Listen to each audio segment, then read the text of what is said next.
trying something different with a low-key eyebrow. I don't know whether it looks any different from just no makeup, or if there's a bit of a difference. I don't know. I just wanted to try it. I did not have the patience or the energy to do a proper brow.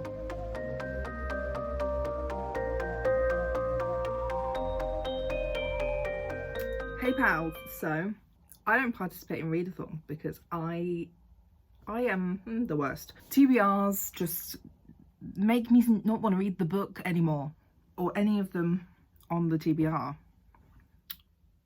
list. Same, I love that massive pause I made because my brain do not work. My heart palpitating.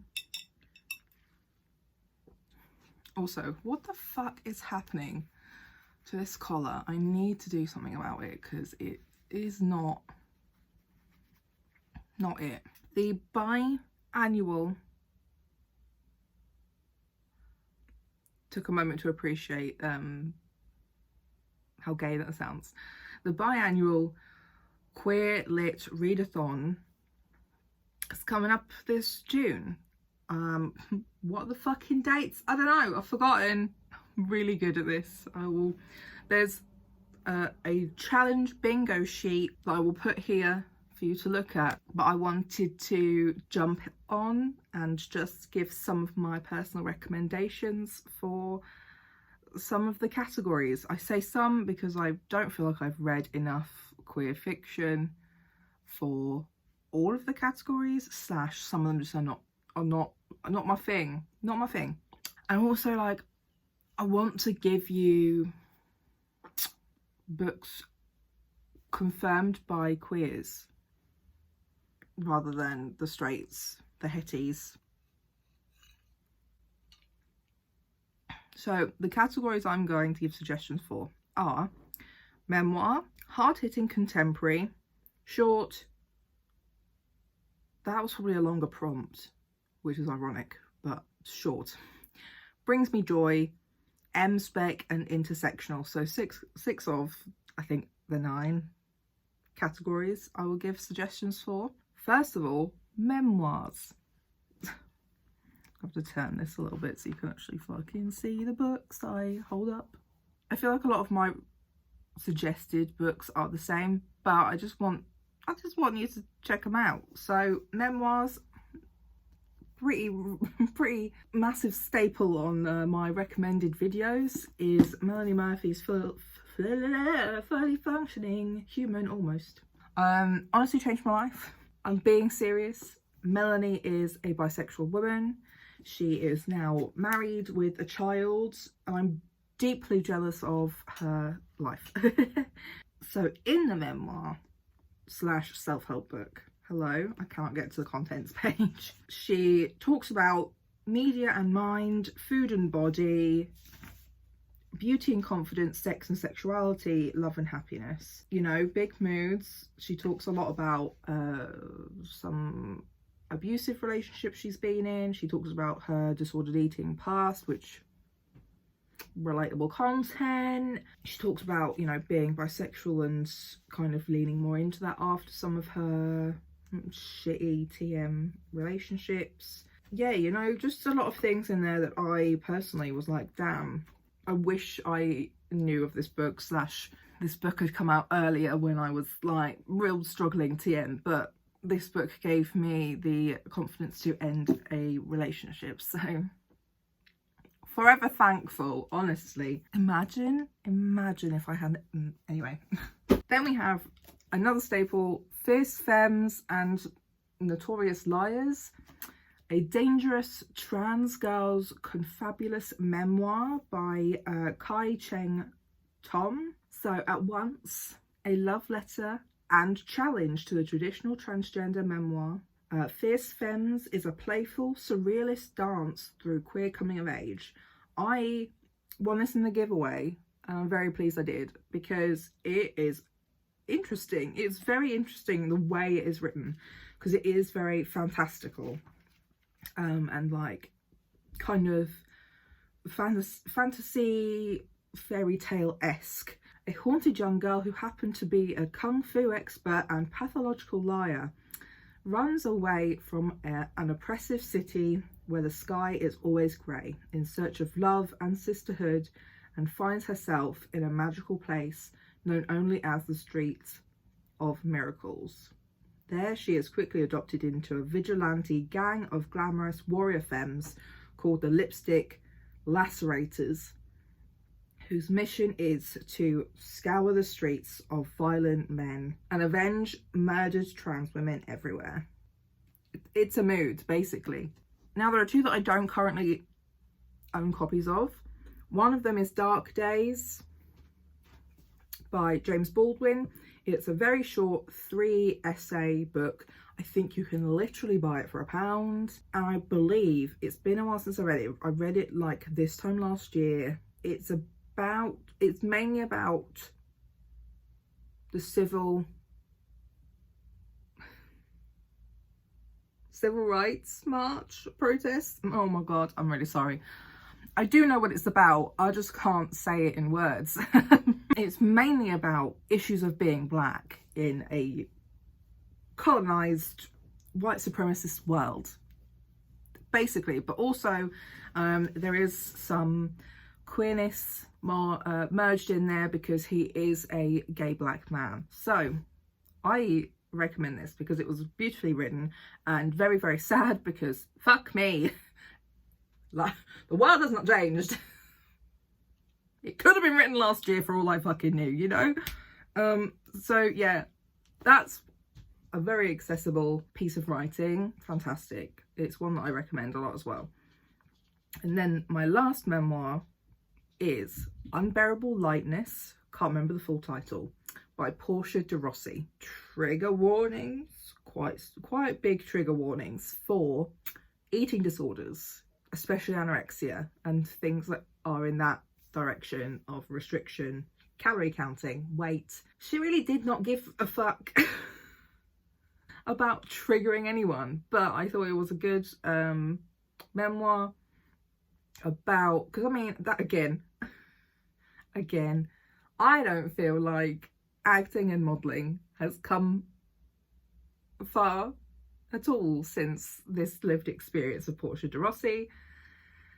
You know, this book could have been written about today. So yeah, that's another one to do with sexuality. And this is about a woman who's very like conventionally attractive and sought after. I don't know, a very conventionally attractive white woman who is cis. You know, like, imagine being anything else. Like, if this is how cis white skinny women are treated, and like still today, that says a lot for those of us who don't fit those categories or are not cis men, you know. So I think it's a pretty good read, especially if it's I don't know, I just think it's a good read for people because damn, relatable. It was disgusting. Anyway, my next category is the hard-hitting contemporary. I put Two Boys Kissing under this category by David Levithan because it's fucking sad. It's fucking sad. This book is fucking dirty as well. The two boys kissing are Craig and Harry. They are hoping to set the world record for the longest kiss. They're not a couple, but they used to be. Peter and Neil are a couple. Their kisses are different. Avery and Ryan have only just met and are trying to figure out what happens next. Cooper is alone. He's not sure how he feels. As the marathon progresses, these boys, their friends and families evaluate the changing nature of feelings, behaviour and this crazy thing called love. I believe this is literally the only book by David Levithan I've ever read, except from Will Grayson. Will Grayson. So basically this is narrated by dead queer men from like the 80s AIDS crisis. And it's a selection of different stories and point of views. It includes a trans guy. Avery's the trans guy. They were so cute. I really liked Avery and fucking hell, Ryan's little I love Avery and Ryan so much. And I'm also deeply sad that Craig and Harry, they make me sad. But basically this is all because, I'm surprised that's not in the fucking blurb. This is all because Craig and Harry's queer friend who is not white. I don't remember what race or ethnicity he is. It's been a while since I read this. But I believe he is not white. I think his name is Tariq. Oh my god, I've underlined. We were once the ones who were living, and then we were the ones who were dying. Page 1. Fucking hell. Especially after watching It's a Sin. My feelings. This was just I don't know. I know a lot of people did not like this book very much, but I did. It made me really sad. Oh, I forgot about that storyline. Sorry, this is me just having like flashbacks. It's sad, but the Craig and Harry are trying to beat the world record of the longest kiss based off of a real story, but they did not actually in real life beat the record. They are doing it to raise awareness for the gays, basically, because their friend got hate crimes, I guess, is basically just what it was. The book suggests it's because he's queer, but I mean, the intersections of race and sexuality do not help anyone. So, you know, could have been both. But yeah, I enjoyed this book quite a lot. There are definitely probably some things that like would ring some alarm bells now, because I mean I just read that I think Neil is Asian, so we don't stand white authors writing point of views of different races is basically where I'm getting with that. But I still think it's a really great book, and very sad.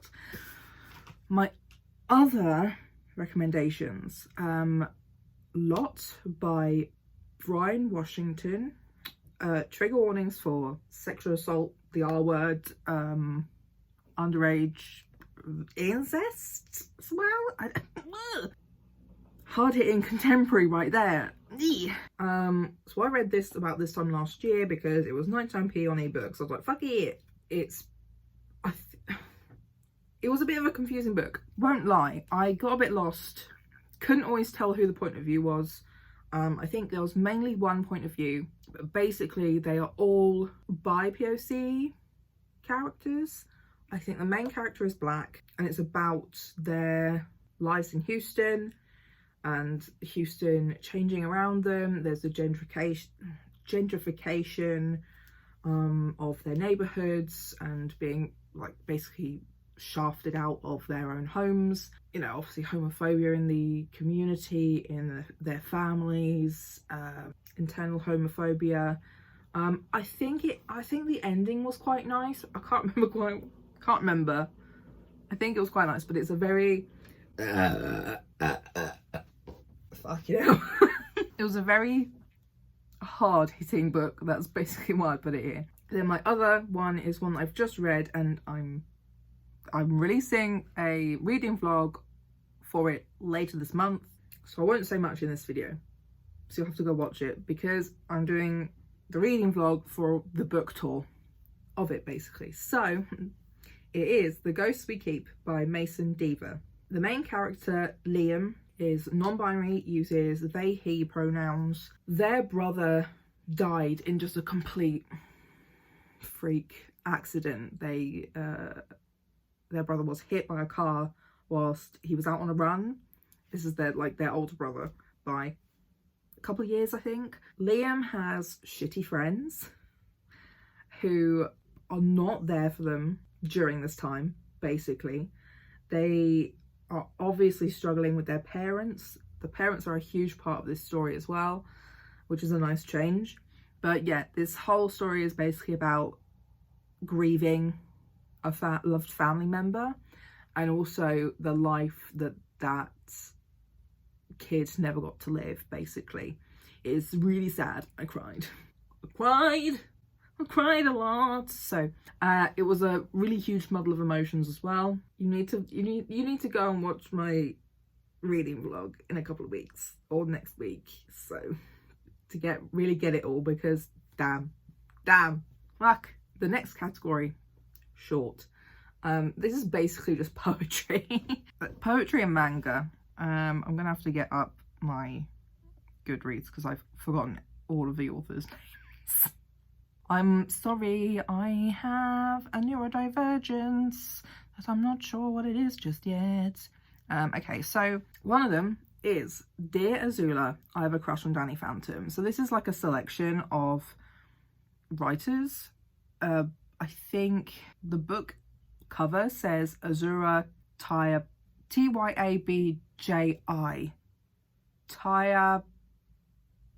Tyabji. I'm so sorry. Tyabji. I'm really sorry. And Jackson Neal. Fuck. It's literally 56 pages. Short as fuck. But this was really fun. So it's basically, I'll read the book description. Dear Azula, I Have a Crush on Danny Phantom is a crossover of our coming-of-age universes, exploring the interplay of adolescence and media. Dear Azula is a masterclass of how generations see themselves reflected on screen, how they find themselves in characters when the world does not grant them the possibility. These poems pay homage. I don't know, I've heard many different pronunciations of that word, so there you go. To the cartoon characters who made us the wicked, love-struck people that we are. These ubiquitous stories of teen ghost boys and water-bending women gave wonder to a generation raised by recession. In illustrious villains, we learned our own glamour. In chiseled chins and 2D teeth, we learned desire. In Dear Azula, I Have a Crush on Danny Phantom, we bring the early 2000s renaissance of animation into our modern lives to unpack, celebrate, revel, and remember. I want a copy of this book because I think it's one that I would want to reread and actually maybe write some things inspired by this, because honestly, what a mood. So this was like produced by Button Poetry, basically, who I'm a pretty big fan of their like thing. I really enjoy watching the poets on their YouTube channel. So I'm not gonna fucking lie, I'm not entirely sure if this is queer, but I mean, it sounded pretty gay to me, so. Side note, from editing me, I did Google it before I definitely included it in this video. The author, Jackson Neal, is queer and goes by they, he pronouns. I couldn't actually find anything specifically for Azura, but yeah, one of the authors is definitely queer. Carry on. My other short one is Boys Run the Riot by Kaiko Gaku. Oh, I love that. The Goodreads page is in Japanese. So I'm gonna have to wing it. Basically, it is a manga by and about a trans man. Well, trans boy is the character. It's a teenage boy in Japan. He makes friends with the guy who was held back a year, who everyone thinks is kind of weird. Why? I'm not sure. I found some of the like plot points a little bit weird, and it didn't make a lot of sense. I thought it was fun, and I appreciate that there's a manga by a trans person about trans people, or I guess it's just a trans person, but you know, they are shopping separately, but both end up reaching for the same t-shirt. So they decide to make a fashion brand together. The jump from we like the same clothes to let's make a fashion brand killed me. So it's basically the hijinks of trying to start a fashion brand in school, and the main character is closeted, mainly, except to this friend, and does everything they possibly can to never show up to school in their girl's uniform. So, you know, I don't know if it's for me, but I'm glad I got to read it, and I think, you know, it's worth telling you about, you know, because manga is short, manga is fun and kind of silly, and maybe it will be somebody's perfect fit out there. And the last one for this category is I'm Tired of Being a Dandelion by Zane Frederick. So I kind of described this on my Instagram as like milk and honey for the gays, but also some actual poetry formatting. Like finding a four-leaf clover, breaking a fortune cookie, wishing on a shooting star, or blowing a dandelion. This collection is written from a place of hope. Life presents a multitude of moments we hope work in our favour. One moment has us building a fortress of daydreams and anticipation, and the next it may come crumbling down. Yet, no matter how many times our hopes fall, we seem to be able to rebuild them again and again. I Am Tired of Being a Dandelion explores the spectrum of hope in romance and self-love, along with the hope to grow to become the best version of oneself. There were a few poems I really loved, and they are on my Instagram because I really enjoyed them, and I was like, look, this is my shit. Because it definitely had like the vibe of Ruby Cara, like milk and honey kind of thing, except it felt less pretentious and felt more real and like vulnerable. So I'm very here for it. That's another one I actually really would like to buy and own a copy of too and read again. Next we have Brings Me Joy, and we have some usuals. We have some proper regulars around here. We have Heartstopper, Simon versus the Homo sapiens agenda, and Leah on the Offbeat. I am not even going to tell you any more about them because I have talked about these books so many times, I'm sure, that it needs to stop. Sorry, I'm trying to put them down, but they keep falling over. Yeah, I'm not even going to go into them. They're so popular or have been so popular. I've definitely talked about all three of these before, so go to those videos on my channel, honestly. Then I have m-spec, which I'm not gonna lie, I don't really know what that is. I've tried googling it, have no idea still. So I'm just gonna guess. I'm guessing it's kind of fantasy, fantastical. I don't know.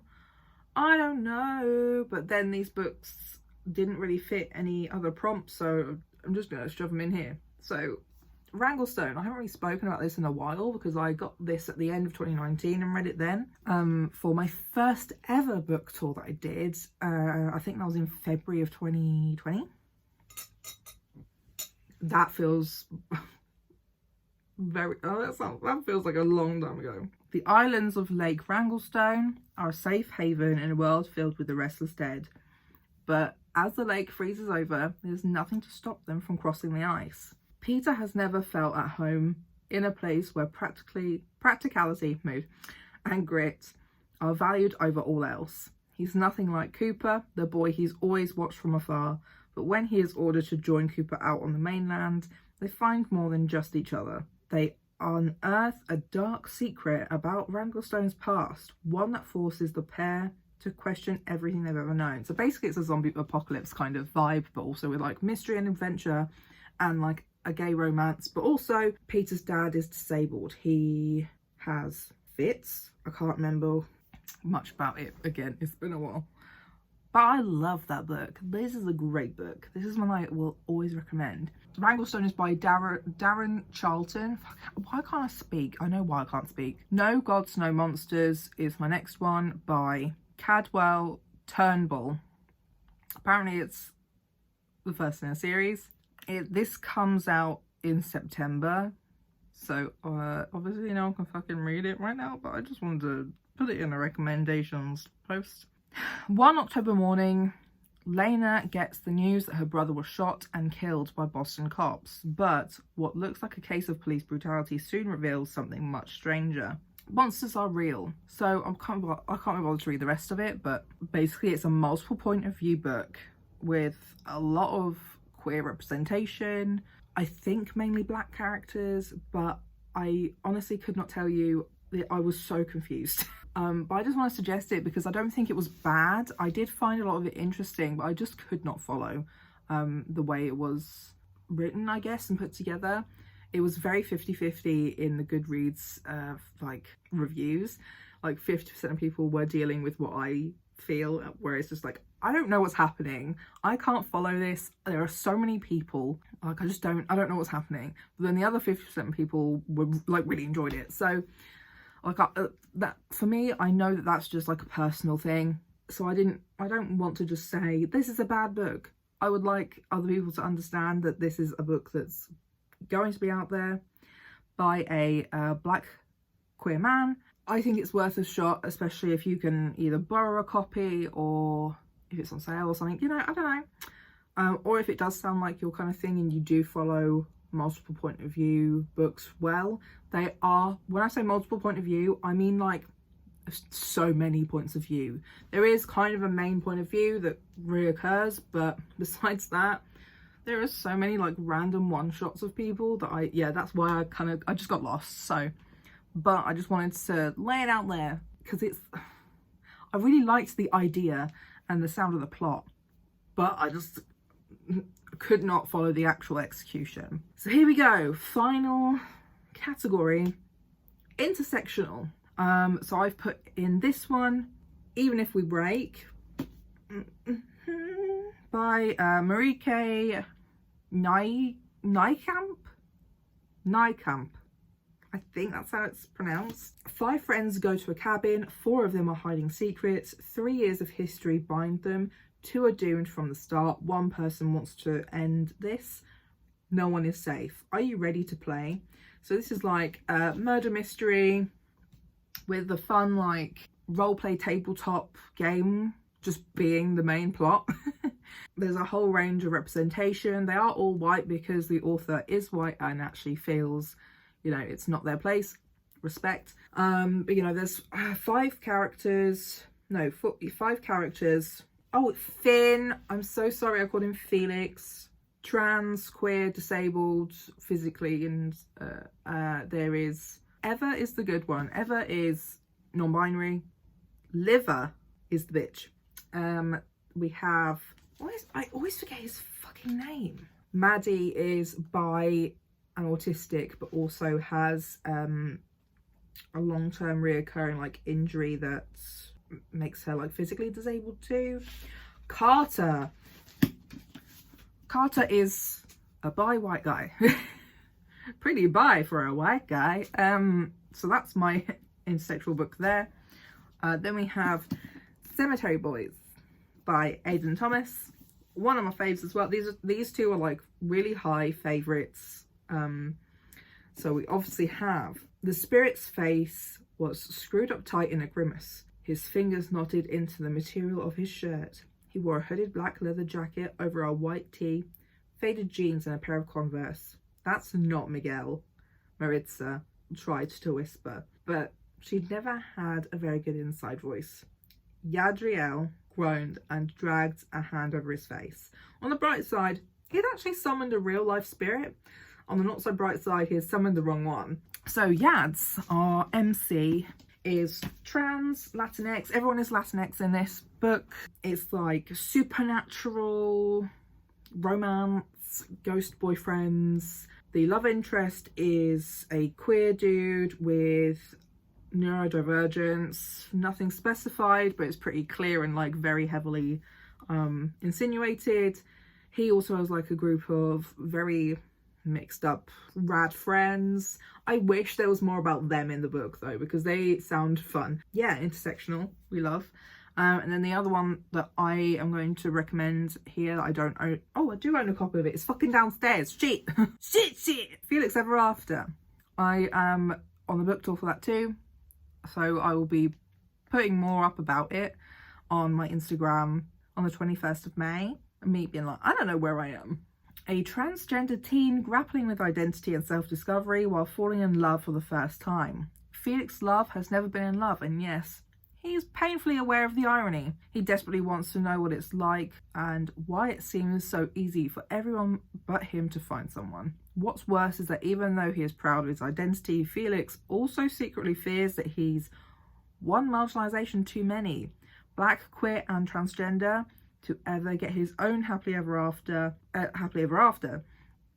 when an anonymous student begins sending him transphobic messages after publicly posting Felix's dead name alongside images of him before he transitioned, Felix comes up with a plan for revenge. What he didn't count on, his catfish scenario landing him in quasi-love triangle, but as he navigates his complicated feelings, Felix begins a journey of questioning and self-discovery that helps redefine his most important relationship, how he feels about himself. That summary kind of has like a similar relation to Even If We Break, and I mean, I guess kind of as well in Cemetery Boys, but less like spoken. There is a lot about the trans characters in these. Do I relate too much? Is this why I like these books? I think so. But so like I related a lot to Finn in Even If We Break because he's trans, disabled and queer. He talks a lot about being trans and disabled, making it really difficult to find someone or feel like you are worthy of being loved. And the summary of Felix Ever After sounds very similar to that, but instead of being queer, trans and disabled, he is black, queer and trans. You know, and I think those are like really important things to talk about, the intersections of these identities and how they make you feel. And like that little moment of like being one marginalization too many is such a mood. Such a mood. There's also some kind of hints of Felix possibly being neurodivergent, but I don't think it's ever said. I've only just started reading it, but so those are my recommendations for the Queer Lit Readathon. Oh my god. Leave a like on this video, leave a comment down below if you have already read any of these. What do you think? And let me know if any of these you now want to read because I've mentioned them. I don't know, something like that. Tell me about it. I want to talk books. You know, I'm reading books. I'm not well. Anyway, thank you for watching and I'll see you next week. Bye.